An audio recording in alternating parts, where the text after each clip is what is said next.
Assalamualaikum warahmatullahi wabarakatuh. Halo anak-anakku semua, semoga kita semua sehat selalu ya. Amin ya Allah ya Rabbal Alamin.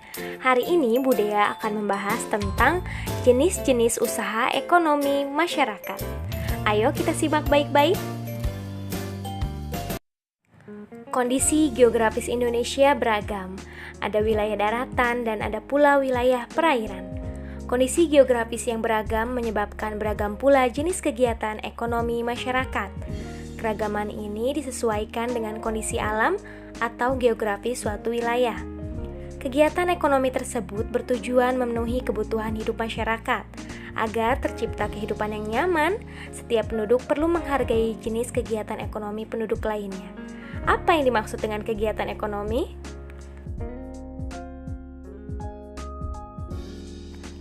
Baik anak-anakku, apa yang dimaksud dengan kegiatan ekonomi? Kegiatan ekonomi adalah semua kegiatan yang dilakukan manusia untuk memenuhi kebutuhan hidupnya. Jika dicermati, kegiatan ekonomi dilakukan dengan memanfaatkan sumber daya alam. Sebagai negara kepulauan, Indonesia dikaruniai sumber daya alam melimpah. Karunia ini sudah sepantasnya kamu syukuri dengan memanfaatkan secara bijak. Pemanfaatan sumber daya alam tersebut dapat dilihat pada berbagai bidang usaha. Jenis-jenis usaha ekonomi masyarakat yang pertama adalah agraris atau pertanian dan perkebunan. Yang kedua, peternakan. Yang ketiga, perikanan. Yang keempat adalah pertambangan. Yang kelima adalah kehutanan. Yang keenam adalah perdagangan. Dan yang terakhir adalah atau yang ketujuh, perindustrian. Jenis usaha yang pertama yaitu agraris. Indonesia dikenal sebagai negara agraris. Sebutan ini disebabkan banyak penduduknya bermata pencarian sebagai petani. Usaha agraris meliputi kegiatan pertanian dan perkebunan. Sektor usaha agraris terdapat di daerah pedesaan dan pegunungan. Berbagai jenis tanaman tumbuh subur dan menghasilkan banyak bahan pangan. Hasil pertanian dan perkebunan antara lain padi, jagung, ubi, kedelai, sagu, umbi-umbian, sayuran, dan buah-buahan. Anak-anakku, bagaimana cara meningkatkan hasil produksi sektor agraris? Nah, ada beberapa cara nih. Yang pertama yaitu dengan cara intensifikasi.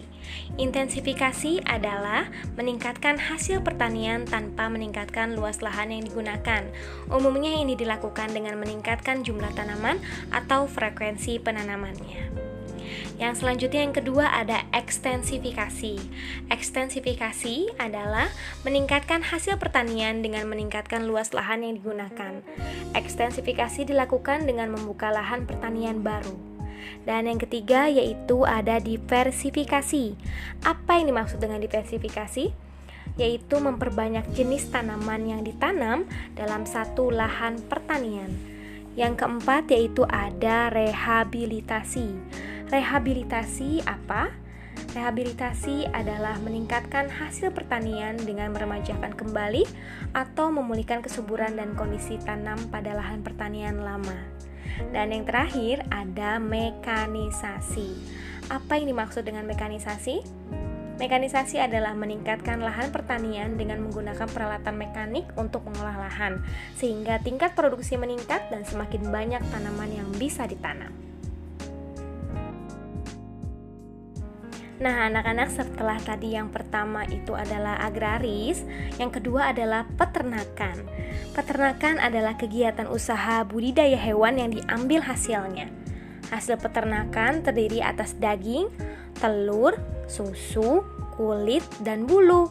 Jenis peternakan dapat dibedakan sebagai berikut.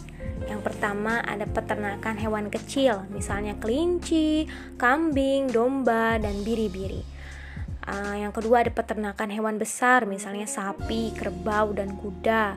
Dan yang ketiga ada peternakan unggas, misalnya ayam, itik, burung, dan puyuh. Yang ketiga adalah perikanan. Perikanan secara umum dibagi menjadi dua, perikanan darat dan perikanan air laut. Perikanan darat biasanya adalah ikan-ikan air tawar seperti lele, nila, mujair, dan sebagainya. Sedangkan perikanan air laut yaitu usaha menangkap ikan di pantai atau laut, dan ikan-ikan yang dihasilkan juga berasal dari laut, misalnya seperti udang, kerang, lalu ada yang lainnya rumput laut, mutiara, dan garam. Seperti itu ya.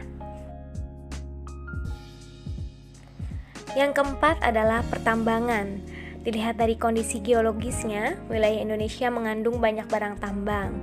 Potensi barang tambang yang melimpah hendaknya dimanfaatkan bagi kemakmuran masyarakat. Barang tambang dapat dibedakan sebagai berikut. Ada yang pertama, barang tambang mineral logam, misalnya emas, perak, tembaga, timah, bauksit, dan nikel. Atau yang kedua, barang tambang mineral non-logam, misalnya belerang, marmer, dan batu gamping. Dan yang ketiga, barang tambang sumber energi, misalnya minyak bumi, batu bara, dan gas alam. Yang selanjutnya, yang kelima, yaitu kehutanan. Hutan Indonesia berperan penting sebagai paru-paru dunia. Hutan juga berfungsi sebagai tempat berkembangnya berbagai fauna. Dari segi lingkungan, hutan menjadi daerah resapan air hujan. Hasil hutan Indonesia antara lain kayu jati, meranti, ulin damar, dan rotan. Semoga hutan Indonesia tetap terjaga sepanjang masa. Yang keenam adalah perdagangan. Perdagangan adalah kegiatan membeli barang dagang dan menjualnya kembali kepada konsumen. Kegiatan perdagangan tidak hanya mencakup satu daerah atau satu negara ya, akan tetapi kegiatan perdagangan dapat dilakukan antar negara.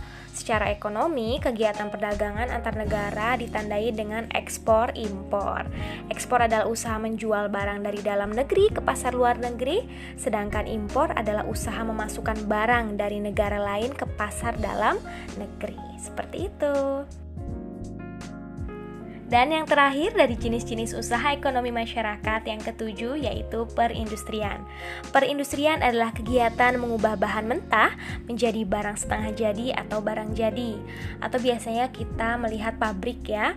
Contoh industri di Indonesia adalah industri makanan dan minuman, kosmetik, obat-obatan, garmen, serta elektronik. Oke, selanjutnya anak-anakku, setelah tadi kita mengetahui jenis-jenis usaha ekonomi masyarakat, sekarang kita akan mengetahui tentang jenis-jenis usaha bidang jasa. Apa yang dimaksud dengan bidang jasa? Bidang jasa adalah berkaitan dengan pemberian layanan kepada konsumen. Contoh-contoh usaha jasa di antara lain yang pertama pariwisata, yang kedua yaitu perbankan, yang ketiga kesehatan, yang keempat hukum, dan yang kelima adalah keuangan. Baik anak-anak, sekian pembahasan pembelajaran materi hari ini. Semoga bermanfaat dan mohon maaf apabila ada kesalahan. Wassalamualaikum warahmatullahi wabarakatuh. Tetap semangat, sampai jumpa di pembelajaran selanjutnya. Terima kasih.